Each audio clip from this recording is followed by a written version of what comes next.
욥이 31장에서는요, 자기가 얼마나 죄가 없는지를 변명하고 설명하고 있는 말씀이에요. 지금 이 죄가 내가 아무리 생각해봐도 자신은 이 불행이, 이 잘못된 일들이 하나님이 실수로 지금 이 고난 가운데 들어갈 수밖에 없다. 왜냐하면 자신은 어떤 거 하나하나를 다 뒤져봐도 자기는 죄가 없다라고 생각을 할 수밖에 없다는 거죠. 그래서 이 말씀에 보니까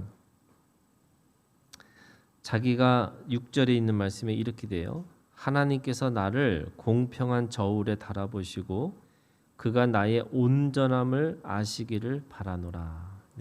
자신이 온전하다는 거죠. 그러니까 내가 아무리 뒤를 돌아봐도 나는 이 털만한 먼지가 하나도 없는 거라고 이야기하고 있는 거죠. 구약의 제사 중에 하나가 이 부지 중에 짓는 죄까지 하나님 앞에 씻는 제사가 있어요. 그러니까 부지중이라는 게 뭐냐면 나도 모르는 사이, 내가 인식하지 못하는 사이에 내가 죄를 졌다면 그거조차도 하나님 앞에 내가 회개하고 돌아서겠습니다. 이런 제사를 지르는 거예요. 그러니까 내가 정말로 먼지 하나라도 있으면 내가 늘 주님 앞에서 깨끗해지고 온전해지고, 그래서 내가 얼마나 하나님 앞에 이 온전과 완전을 살아낸 사람인지를 보여주는 거죠. 오늘 첫 번째가 31장 첫 번째가 뭐라고 말하냐면 1절에 보시면은 내가 내 눈과 약속하였나니 어찌 천혜에게 주목하랴 이렇게 돼 있어요. 그러니까 이게 마태복음 5장에서 7장까지가 산상수훈인데 거기 그 말씀에도 똑같이 나오는 거죠. 음욕을 품은 자가 그것이 간음한 것이다 이렇게 되는 거예요. 그러면 음욕을 품은 자라고 할 때 지금 이 욥은 그 얘기를 하는 거예요. 내가 여자를 바라볼 때도 한 번도 내가 그런 음욕을 품고서 보지를 않았다 이렇게 얘기하는 거죠. 그렇기 때문에 자신은 이게 자신이 있다는 거예요. 이 문제 속에서도 내가 누군가를 그렇게 쾌락의 눈을 가지고 보지 않은 것, 이것에 대해서 아주 분명하게 자기가 얘기를 하고 있는 거죠. 만약에 그것이 있었다면 당연히 자기가 이 환난과 이 불행은 당연한 거다. 근데 자신이 아무리 살펴봐도 이 환난과 불행은 자신의 것이 아니라는 거예요. 왜냐하면 자신은 그것에 대한 죄를 접은 적이 없기 때문에 그렇다는 거죠. 두 번째는요, 5절에 있는 말씀에 만일 내가 허위와 함께 동행하고 내 발이 속임수에 빨랐다면 이렇게 돼요. 그러니까 눈으로 짓는 죄 나 없었어. 그 다음에 허위와 속임수, 이 허위와 속임수라는 거가 사실은 이 누군가의 거를 뺏으려고 하는 그런 거잖아요. 그러니까 요한 1서에 있는 말씀에 보면 안목의 정욕, 그죠? 육신의 정욕, 이생의 자랑, 뭐 이런 거잖아요. 그러니까 이 안목의 정욕도 나는 자신 있고 또 이 육신의 이 정욕도 나는 자신 있어 이렇게 얘기하는 거예요. 내가 누군가에게 허위나 속임수를 가지고 누구를 속여본 적이 없어 뭐 이렇게 얘기하고 있는 거예요. 그만큼 자기가 온전하다 이렇게 얘기하는 거죠. 만약에 이것이 자기가 그렇게 죄를 졌다면 내가 심은 것을 타인이 먹으며 나의 소출이 뿌리채 뽑히기를 바라노라. 그러니까 지금 내가 이렇게 다 뺏기고 내가 없는 것은 그것으로 인해서 되어진 게 아니라는 거예요. 이게 만약에 그런 식으로 됐다면 이건 당연하다. 내가 죄짓는 이 타인이 먹는 거고 이 뿌리채 뽑히는 것은 당연한 건데 자기가 아무리 뒤를 돌아봐도 그렇게 한 적이 없다라고 얘기하는 거예요. 세 번째는 9절에 있는 말씀에 보면 만일 내 마음이 여인에게 유혹되어 이웃의 문을 엿보아 문에서 숨어 기다렸다면 이거는 남의 이 아내를 탐하지 말라 이런 거잖아요. 그러니까 십계명 중에 하나, 그러니까 이 간음의 죄를 짓지 않았다 이렇게 얘기하는 거예요. 이 간음의 죄를 짓지 않았기 때문에 나는 그것이 만약에 내가 그런 경우가 있었다면 내 아내가 타인의 맷돌을 돌리고 타인과 더불어 동침하기를 바라노라 이렇게 얘기를 해요. 그러니까 내가 똑같이 그렇게 당해도 싸다. 그런데 그렇지 않다는 거죠. 자기는 그런 적이 없다는 거예요.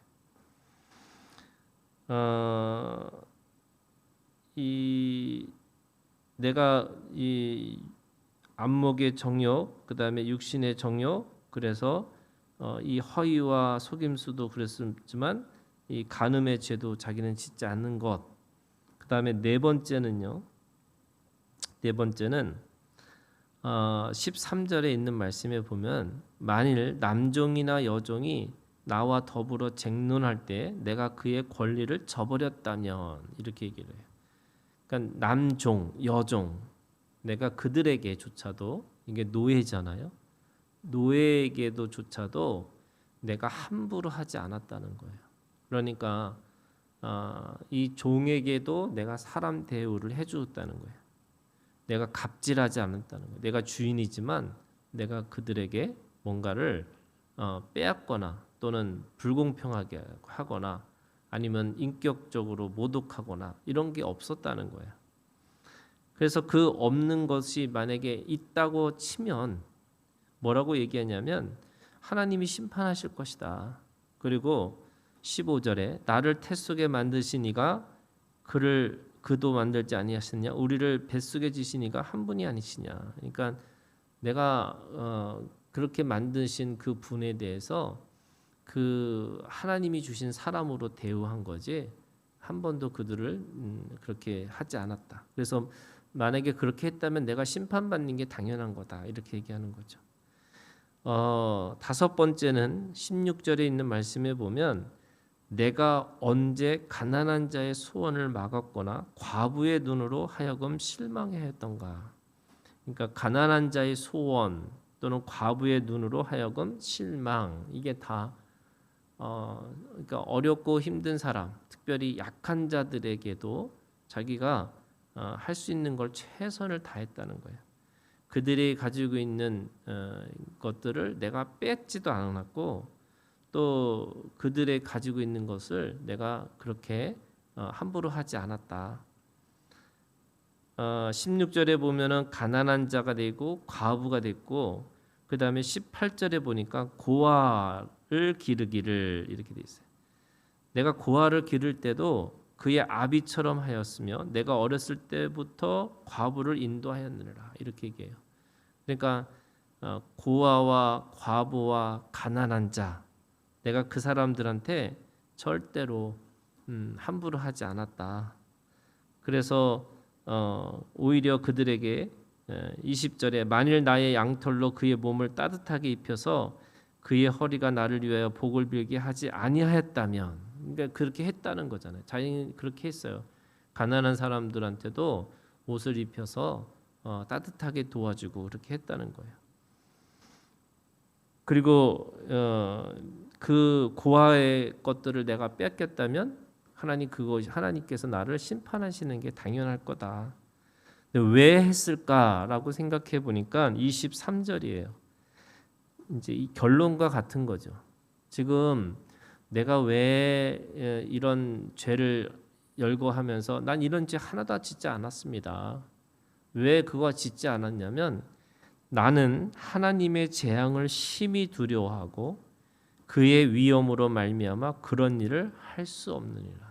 이렇게 돼 있어요. 그러니까 욥이 죄를 짓지 않는 이유는 심판을 두려워서 하는 거예요. 근데 이게 율법의 의예요.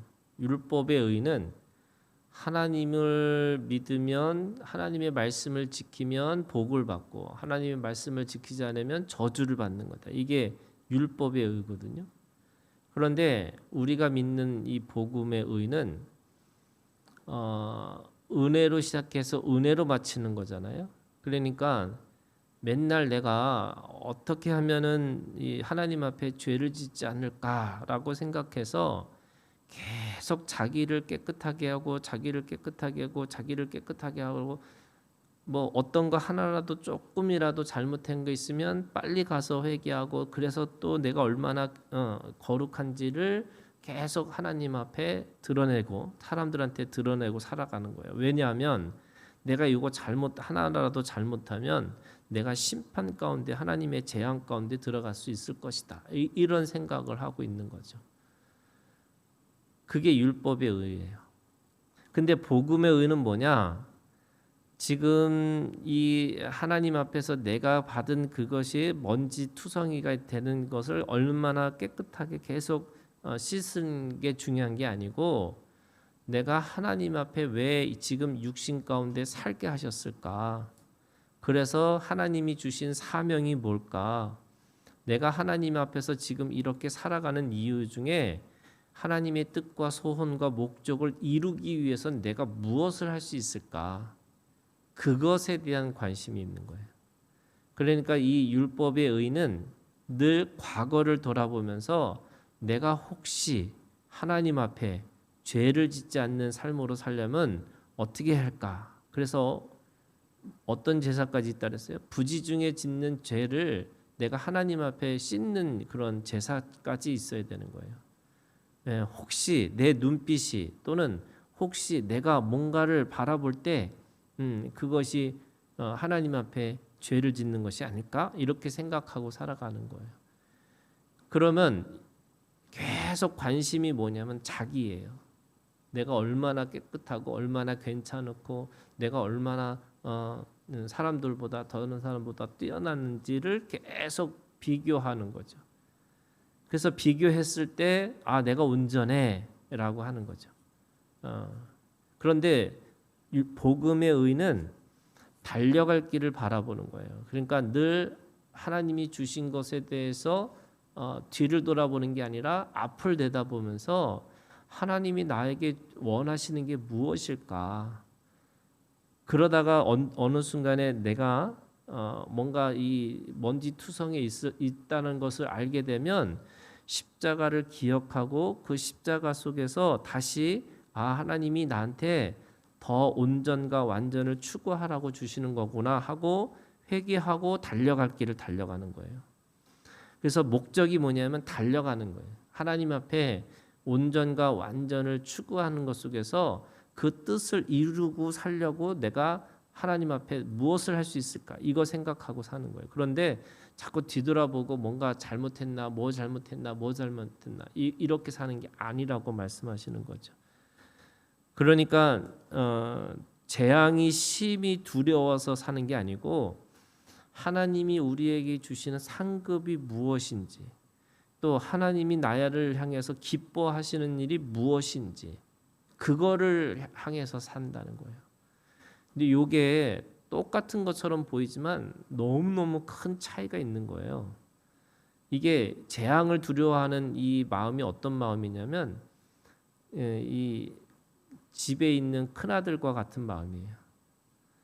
자기가 다 각각 이 지분을 받아가지고 아버지께 자기 거고 자기 것이 다 아버지 거라고 생각하고 살아야 되는데 이 아버지는 늘 자기를 일하는 사람으로 보기 때문에 그날도 작은 아들이 돌아올 때도 큰 아들은 뭐 하고 있냐면 일하고 돌아오는 거거든요.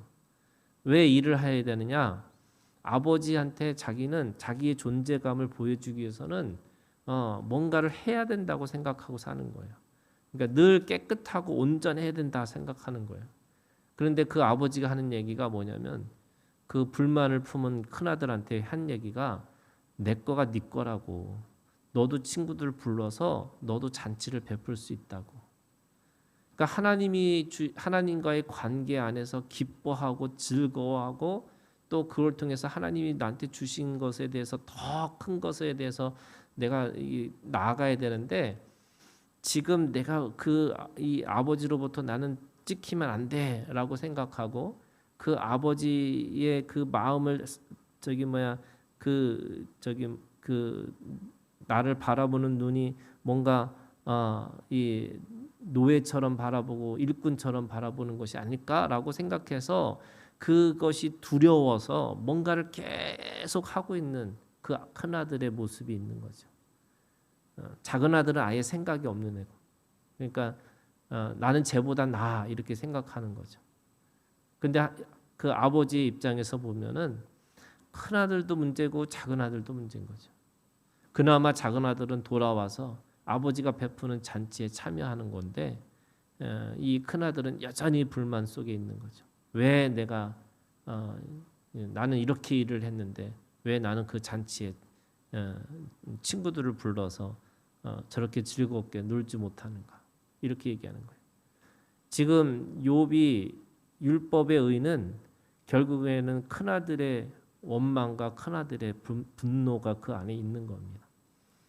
오늘 우리가 하나님 안에서 이 달려갈 길을 달려가는 이 표대를 향하는 삶으로 사셔야 되고 또 지금 이곳에서 기뻐하고 즐거워하고 또 하나님이 주시는 시간 속에서 내가 누리고 살아가셔야 되는 거예요. 그게 하나님이 우리에게 주시는 또 다른 관계예요. 내가 표대를 향해서 가는 순간에도 하나님이 오늘 나에게 은혜 위에 은혜로 덮어주고 덮어주는 은혜로 내가 오늘도 주님 앞에 온전하게 쉴 수 있고 또 온전하게 하나님 앞에서 같이 기뻐하고 즐거워할 수 있는 그런 존재로 우리를 불러주셨다. 그래서 그 믿음이 오늘 우리 가운데 있기를 주님의 이름으로 축원합니다.